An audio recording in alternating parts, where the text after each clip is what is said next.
আসসালামু আলাইকুম। আমি ইমাম Hasan Mithu, student skill development চ্যানেলের পক্ষ থেকে সকলকে স্বাগতম এবং অভিনন্দন।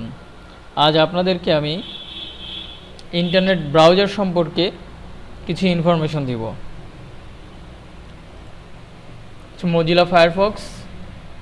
মজিলা ফায়ারফক্সের টুলস অপশনের ভিতরে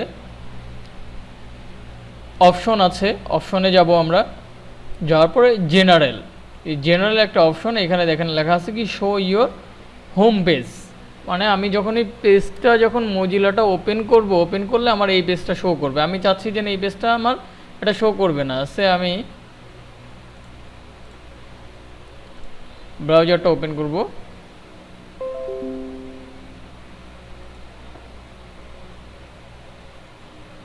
এই যে মজিলা যে পেজটা এটা ওপেন হচ্ছে, এখন আমি এটা চাচ্ছি না যেন আমার এটা ওপেন হোক, তাহলে আমি অপশনে যে কি করব, এটা বাদ দিয়ে এখানে ব্ল্যাঙ্ক দিয়ে দিব। ব্ল্যাঙ্ক দিয়ে দিব। দেওয়ার পরে আমি যে কোনো একটা চাপ দিলাম, দেওয়ার পরে আমি যদি আবার পুনরায় যদি এই পেজটাকে আবার ওপেন করি,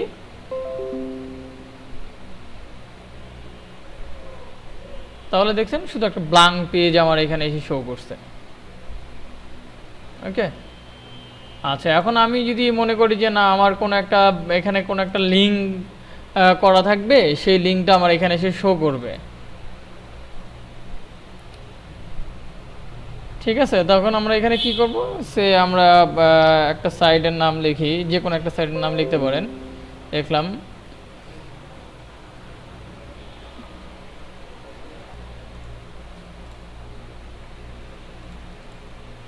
ওকে। আমরা যদি এখন ব্রাউজারটা কেটে দিই, দিয়ে ওপেন করি,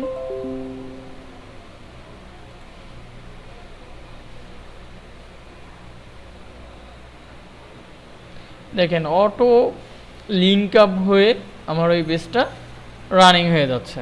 আমার কিন্তু কিছুই করতে হচ্ছে না। আমি যদি এইখানে একটা লিঙ্ক আপ করে রাখি, আমার খুব প্রয়োজন, যদি কোনো একটা ব্রাউজার খুব ইম্পর্টেন্ট থাকে যে আমার এই লিঙ্কটা সবসময় আমার প্রয়োজন পড়ে, অনেক আছে বারবার লিখতে হয়, লিখে সার্চ করে, সেই জন্য আমার বারবার এই কাজটা করা লাগবে না। এবার আরেকটা অপশন হচ্ছে যে বুকমার্ক, আমরা যে বুকমার্কটা করে রাখি, সেই বুকমার্কটা হচ্ছে জাস্ট এখানে আমার নিয়ে আসা, আমি এখান থেকে এটা টেনে ধরে এখানে দিয়ে দেবো, এটা হচ্ছে বুকমার্ক হয়ে গেল। আমি ইচ্ছা করলে এটাকে ছোট বড় সব করতে পারি। প্রপার্টিসে গেলাম, যে এখানে আমি যদি লিখি IVAC, জাস্ট এতটুকু লিখলাম, লিখলে ওটা লিঙ্কটা ছোট হয়ে গেল, আমি যেখানে অনেকগুলো আস্তে আস্তে অনেকগুলো ধরাতে পারবো। আচ্ছা, এটা গেল হচ্ছে আমার টুলসের অপশনের ভিতরে যে জেনারেল অপশন। সার্চ অপশনে আমরা আসবো। সার্চ অপশনে এই যে গুগলটা আমরা খেয়াল করব, অনেক সময় আছে ইয়াহু দেওয়া থাকে বা অ্যামাজন বা হচ্ছে বিং, এগুলো থাকে। সো যদি থাকে আমরা এখান থেকে এইখানে সব দেওয়াই থাকবে, আমরা এসে গুগলটা সিলেক্ট করে দেবো, যাতে আমরা গুগলে অনেক বেশি ইনফরমেশন পাই। ইয়াহু, বিং, অ্যামাজন এগুলো থেকে অনেক বেশি অ্যাভেলেবেল হচ্ছে গুগলে পাওয়া যায়, এই জন্য এটা সিলেক্ট করে দিব। দিলে ওকে, আমরা যখন সার্চ করব তখন অটোমেটিক গুগল চলে আসবে। আচ্ছা, এরপরে আমরা আসি হচ্ছে অ্যাডভান্স অপশনে। অ্যাডভান্স অপশনটা আমাদের খুবই প্রয়োজন। এখানে আমরা আসছি হচ্ছে আপডেট অপশনে যাব। আপডেট অপশনে গেলে দেখেন আমার কী লেখা হচ্ছে, অটোমেটিক্যালি ইনস্টল আপডেট, মানে যখনই আপনার মজিলা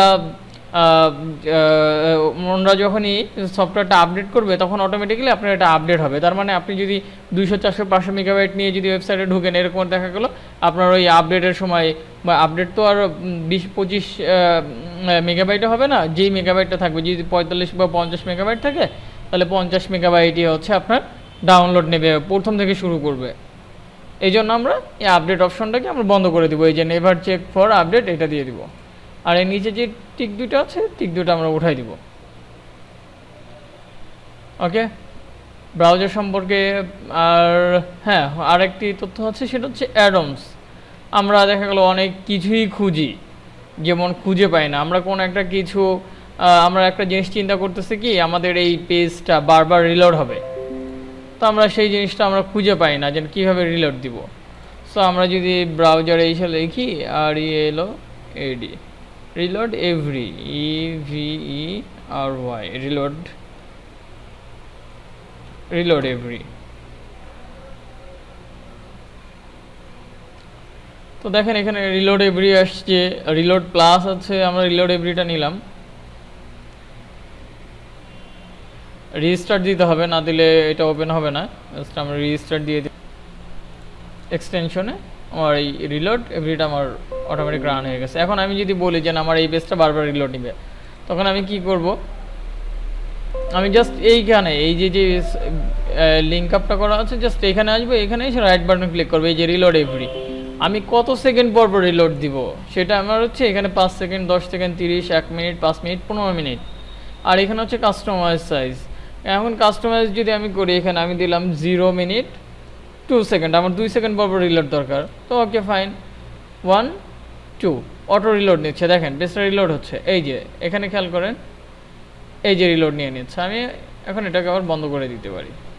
আবার আমি যদি মনে করি যে না আমার হচ্ছে 0 সেকেন্ডে দরকার, আমি যদি 0 সেকেন্ডে দিই, তাহলে দেখেন বারবার সে রিলোড নিয়ে যাচ্ছে। এখানে খেয়াল করেন বা এখানে খেয়াল করেন, দেখেন যে রিলোড নিচ্ছে। এটা অনেক সময় সার্ভার জ্যাম থাকে, অনেকেই আছে যে সার্ভার ঢুকতে পারতেছে না, তখন এইভাবে এটা দিয়ে যদি করে তাহলে সে সার্ভারে ইজিলি ঢুকতে পারবে আর কি।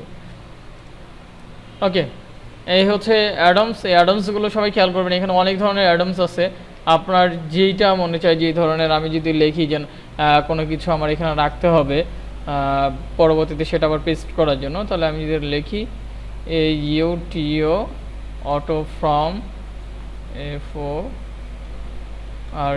অটো ফ্রম, সো দেখেন এই যে অটো ফ্রম আসছে। অটো ফ্রমটা আমি কপি করলাম, ইনস্টল করলাম, রিস্টার্ট দিলাম।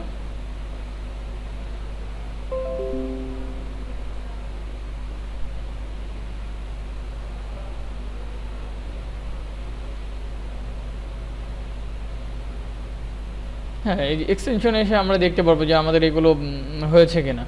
আচ্ছা, যেহেতু অটো ফর্মটার কাজটা দেখাই দিই, এখানে যে অপশানগুলো আছে কি কি করতে হবে, আমরা এটা কেটে দিলাম, দিয়ে আমরা মনে করি ইন্ডিয়ান ভিসার এই যে এই সাইটে আসলাম আমরা।